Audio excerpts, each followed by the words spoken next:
Hi hello నమస్తే అందరు బాగున్నారండి. నేను మీ మాధవి. ఈ కర్రలన్నీ ఎక్కడి నుంచి పట్టుకొస్తున్నాను, ఈ కర్రలతో ఏం చేయబోతున్నాను అనేది ఈరోజు మీకు ఈ వీడియోలో తెలియజేస్తాను.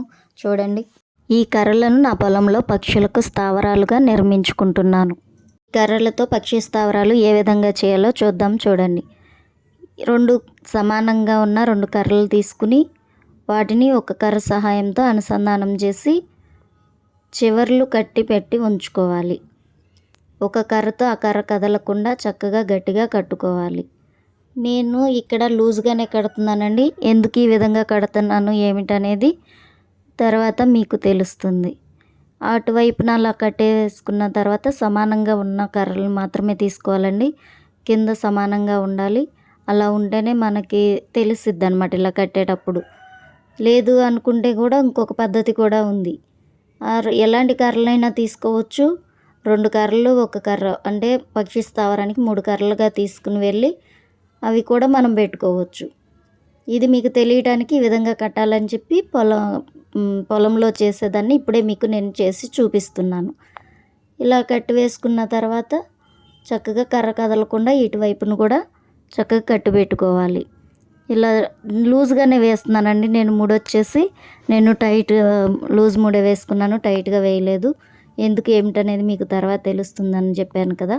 ఈ విధంగా రెడీ చేసుకోవాలండి. ఇలా ఉండాలి పక్షి స్థావరాలు అనేవి.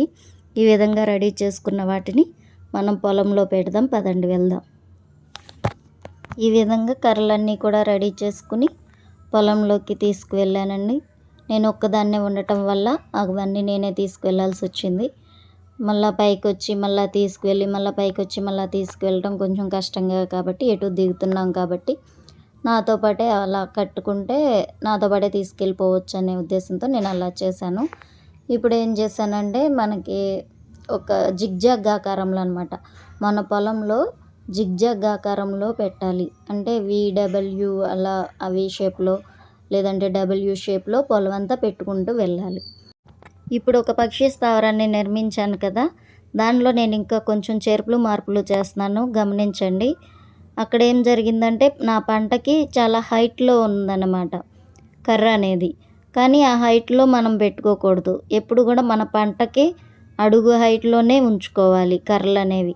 నేను అందుకే లూజ్గా ముడి వేసుకున్నాను అని చెప్పాను కదా, ఈ విధంగా చేయటం కోసమే. ఇప్పుడు నేను ఆ చేలోకి తీసుకువెళ్ళి అవి పాతేసి చక్కగా కర్రల్ని మళ్ళీ ముడి ఉడదీసి కిందకి నాకు కావాల్సిన హైట్లో ఆ కర్రను అనేది కట్టుకోవటం జరిగింది.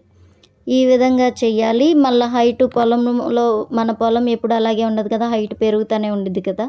ఆ హైట్ పెరిగేటప్పుడు మనం ఆ కర్రల్ని ఆ పొలానికి కొంచెం హైట్లో పెంచుకుంటూ ఉండాలి. ఈ విధంగా చేయటం వల్ల ఏమిటంటే పక్షులు వాటి ఆహారం కోసం వచ్చినప్పుడు మన పొలంలో మన పంటను నాశనం చేయకుండా అక్కడ కర్రల మీద వాలి వాటికి ఎక్కడైతే ఆహారం ఉందనేది చూసుకుని డైరెక్ట్గా ఆహారాన్ని అటాక్ చేయటం అనేది జరుగుతుంది. ఆ విధంగా చేయటం వల్ల ఏంటంటే మన పంటకి ఎలాంటి నష్టము కలగదు. అదేవిధంగా ఇంకొక పద్ధతిలో కూడా పెట్టుకోవచ్చు. మనకి ఏదన్నా ముళ్ళ కంప లాంటిది ఉంటే అది తెచ్చుకుని మన చేలో గుచ్చుకోవచ్చు. కంప మీద కూడా మీరు పక్షులు వాలటం అనేది గమనిస్తారు. ఇవన్నీ కూడా నేను చేస్తున్నానండి. ఈసారి పక్షులు వాలినప్పుడు మీకు కంపల్సరిగా ఫోటో ఏదో ఒకటి షార్ట్ వీడియో పోస్ట్ చేస్తాను.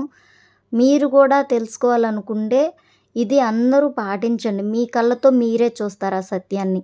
ఈ విధంగా చేయటం వల్ల ఏంటంటే మన పంటను ఆశించిన పురుగు ఏదైతే ఉందో మనం మందులు, కెమికల్స్, ఎరువులు ఏమి వాడకుండా మనకి పక్షులతోనే ఆ పురుగు అనేది మనకి నశించిపోతుంది.